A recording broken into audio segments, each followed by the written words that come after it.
The final preview we have today on the field of 68 is going to be Purdue heading on the road to take on an Iowa team. You will be in the building for that game. We will see what time. I'm setting the over under. I'm going to get BetMGM. We're going to shout out to our guy Alex and Ethan at BetMGM. I'm going to get a prop in the Uh, BetMGM sportsbook that when will I tell walk us in. for when you walk in. I'm setting Well, it's the line. unfair. Can we set I'm but gonna let's no, I'm gonna set it. explain. I'm gonna explain what happened. I'm setting the line at the under 4 timeout of the first half. That's Yeah. the line. Okay.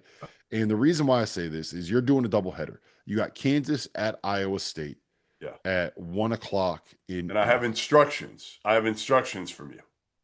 yeah. Well, what the rule is, if Kansas wins this game, Yeah. we need a post game interview from you from Yeah. somebody on Kansas. If Yeah. Iowa State wins, I'm going to handle it from home. Okay. If we need to get someone from Iowa State, Yeah. if But if Kansas Darren wins, Peterson goes for 40, I have to wait around and you get got Darren to be Peterson. there. Yeah. So, how long is it from Ames Two to hours. 2 hours? Exactly 2 hours. So the game starts at 5 o'clock, Right. the Right. Purdue Right. Iowa game, Yes. which means that you basically would have to get out of there at like the under 4 timeout of the second half to have any chance of actually getting to the Purdue Okay. Iowa game on time. So, uh, knowing how these things tend to play out, I don't believe that you're. I will be taking the under on that. I think that So you when get I there walk in in, the second half. all right, when I walk into Carver Hawkeye Arena, um, what do you think at the under four? Let's call it. Let's call it the under four of the first half. What do you think the score will be? I think that Purdue will be up 34-19. Yeah, I mean, I was coming off a brutal loss at Maryland. Brutal. I think it was Maryland's third Big Ten win of the season.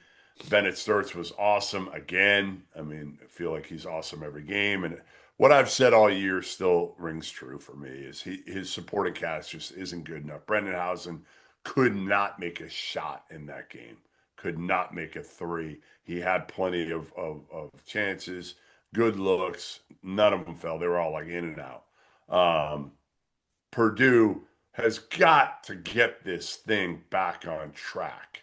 So And can I tell you yeah, my take on this? yeah, I think that Oscar Clough's layup in overtime at Nebraska could be the rejuvenating thing that Purdue needs, the same way that Malachi Moreno's shot against LSU was for Kentucky. I think more than anything else, it's a vibes issue at Purdue. Those guys don't look like they're having fun. They didn't look like they were having fun. It looked like a confidence thing. It looked yeah, like they were waiting for the bottom to fall out every time that they played. And you go on the road and you get up big and you blow the lead. And most teams, when they get up big and they blow the lead, implode. Like you're not coming back and winning that. And then sure. they blew the lead again, right? They got up 75-70 in overtime and they allowed a 7-0 run from Nebraska to take the lead with like a minute left. And you fought back and you won that game in that environment, in that moment, off of an offensive rebound. It was everything like it all worked for Purdue. I think Yeah. that is the moment that will shift the vibes, that will change the vibes, and we'll get this thing back on track. Because I don't the more that I watch them, it's not they are not a perfectly built team, right? Nobody is. They're not a perfectly built team. There's cracks in the armor. Like yes, there's things with the athleticism and the whatever. Like that doesn't matter. They have the ability. I'm convinced they have the ability to be a Final Four team that can compete for a Big Ten championship. There's enough talent in that locker room. I think the Sure. issue that they've been dealing with is up here and right here. And I think that that win is the kind of thing that can change up here and can get this going. Well, their defense, I think, again, we know they can score. That's not going to be the issue. But, like, to me, it's more the defense. And, again, I can't wait to see him. We're going to see him twice here. I am. I'm going to see him at Iowa, and then we're going to see him next week at home against Michigan on next Tuesday. We got a great road trip coming up here. So I'll see Purdue twice and really be able to kind of see like what is wrong and talk to some people there. What's been the biggest issue? Again, I think defensively they got to kind of clamp down a little bit. I'd love to know what really is going on with Trey Kaufman-Renn. And is it just a change in position, or is it an injury, a combination of both? Because if they somehow get right, there's no reason to think that this Purdue team, which still has the point guard that I think everybody trusts the most in Braden Smith, can't make a run to a Final Four again.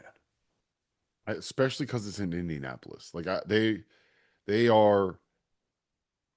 Uh, put it this way: if we looked up on April 1st and Purdue is getting ready to drive to the Final Four, I don't think that that would be something that would surprise I anybody. got one. I got one before we finish this preview, though. What constitutes a successful season for Iowa here? They're going to be probably, if they lose this game, they're probably going to be on that like 9-10 line, is my guess right now.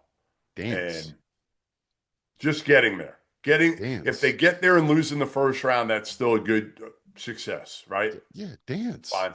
Okay. dance. Like it's Iowa.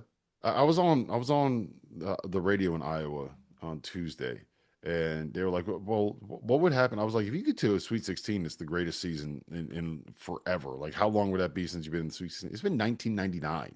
Right. It's been 27 years since they got to the Sweet 16, Yeah. right? I don't Like, think I they have enough, but maybe. I don't think that that's going to happen. But like, if you would have told me that Bennett Sturts like puts the team on his back and carries them to the second weekend, like, Yeah. okay, I could see that happening. Um, but like Fran, he hadn't won a tournament game since Luca Garza was there. Right.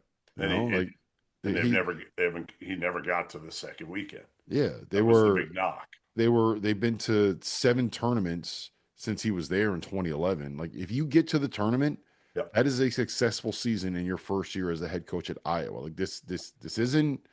The You're question not. will be, what does he do when Bennett's gone? What is this? Do they have enough money?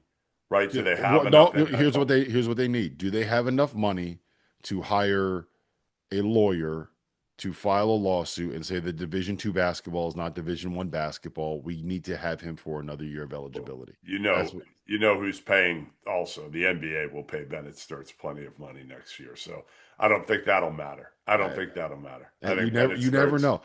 Bennett's followed him from Northwest Missouri State to Drake to Iowa. He might follow him back to Iowa for another season. You You're can't right. guarantee that. You You may be never right. know. If there's a You never kid know. that says, you know what, I'm gonna be loyal. You know, my coach needs me for another year. I think it might be Who this kid. needs? Who needs? I might be a lottery pick. I'm out. I'm out on the NBA. Ben Yeah, McCollum, you're my guy. yeah, Maybe that's right. Ben will follow him to the NBA wherever he goes. Maybe it's going to be vice versa. Give me your prediction here. Yeah, I'm going with Purdue here. I'm going with Purdue here. I think it's going to be a little bit closer than you think, but I'm going the Boilermakers in another close game, and maybe this will get their heads right. And Iowa, man, they could really use this. I mean, this win for Iowa is pivotal. Pivotal. I mean, it's an important game for both teams because Purdue's got to start to get right before this Michigan game at home. But for Iowa, this is a win. You get it, and I think it makes you a little bit more comfortable that you're going to be an NCAA tournament team. Well, I'm going to give you two predictions here. One, I think that Purdue wins. I just think this is They have too much. a good matchup. They have too much size. They're too good on the glass, and they don't turn the ball over, which is something that Iowa relies on defensively. So I think that they win there. And I think that I'll say by 14 points. I think that they win on the road. I know what I'm saying, but I think that they win this one big. Yep. And number two, I'm saying that Jeff Goodman. I'm taking the under, and I'm saying that you will get there uh, during halftime. That's my prediction. You will get there during I halftime. mean, if Kansas wins, I'm in trouble. If Iowa State wins, I really believe you've seen my driving ability. You've seen it. It's pretty impressive. Ability is Ability, harsh. ability, I've seen your ability. driving. I can do many things while I drive. We won't get into what, but I can do many things while I'm driving. Listen, So listen. the police You don't need to you're hear this. you're not. Yeah. your tickets, they are not expensible. They are All not right. Anyway, expensive. They are not expensible. Listen, lawyers' fees, tickets, and lawyers' fees. Fletcher They're, lawyer, he's got you covered. Fletcher oh, lawyer. like, that's right. There you go. Listen, um, Saturday night, 11 o'clock, Field of 68 after dark. We will be live here, YouTube, X, Sirius XM. Me, Jeff Goodman, Donald Cuff. We'll see you guys there.